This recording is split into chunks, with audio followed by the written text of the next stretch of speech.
தமிழகத்தைப் போலவே கேரளாவிலும் ஆளுநர் மற்றும் முதல்வருக்கிடையே மிகப்பெரிய லடாய் நடந்து வருகிறது. இதன் உச்சகட்டமாக முதலமைச்சர் என்னை ஆள் வைத்து அடிக்க திட்டம் போட்டு இருக்கிறார் என ஆளுநர் புகார் கூறியிருப்பது பரபரப்பை ஏற்படுத்தி இருக்கிறது. சமீபத்தில் கேரள மாநில ஆளுநர் ஆரிப் முகமது கான் டெல்லி செல்வதற்காக திருவனந்தபுரம் விமான நிலையத்திற்கு வந்தார். அப்போது அவருக்கு எதிராக கம்யூனிஸ்ட் கட்சியின் மாணவர் அமைப்பு போராட்டத்தில் ஈடுபட்டது. இதை பார்த்ததும் ஆத்திரமடைந்த ஆரிப் முகமது கான் தனது காரை நிறுத்த சொன்னார்.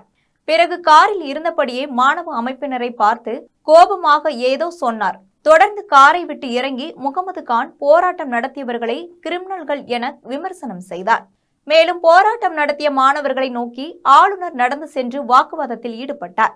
இந்த சம்பவத்தில் கேரள ஆளுநரின் காரை மாணவ அமைப்பினர் தாக்கியதாக கூறப்படுகிறது. இது தொடர்பாக 4 பேர் மீது வழக்கு செய்யப்பட்டுள்ளது. இதனை அடுத்து செய்தியாளர்களிடம் பேசிய ஆளுநர், முதல்வர் நிகழ்ச்சி நடக்கும் பொழுது இதுபோன்ற போராட்டங்களை அனுமதிப்பார்களா? முதல்வர் வரும் பொழுது போலீசார் அருகே வேறு யாராவது வந்தால் சும்மா இருப்பார்களா? ஆனால் இங்கு என்ன நடக்கிறது என பாருங்கள்.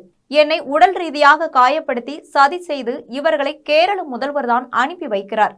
திருவனந்தபுரத்தில் சாலைகள் முழுவதும் ரவுடிகள் கட்டுப்பாட்டில் இருக்கிறது.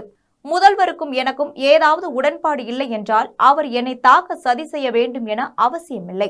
இந்த சம்பவத்தில் தனது கார் தாக்கப்பட்டுள்ளதாகவும், ஆனால் இது தொடர்பாக போலீசார் எந்தவித நடவடிக்கையும் எடுக்கவில்லை எனவும் அவர் குற்றம் சாட்டியுள்ளார்.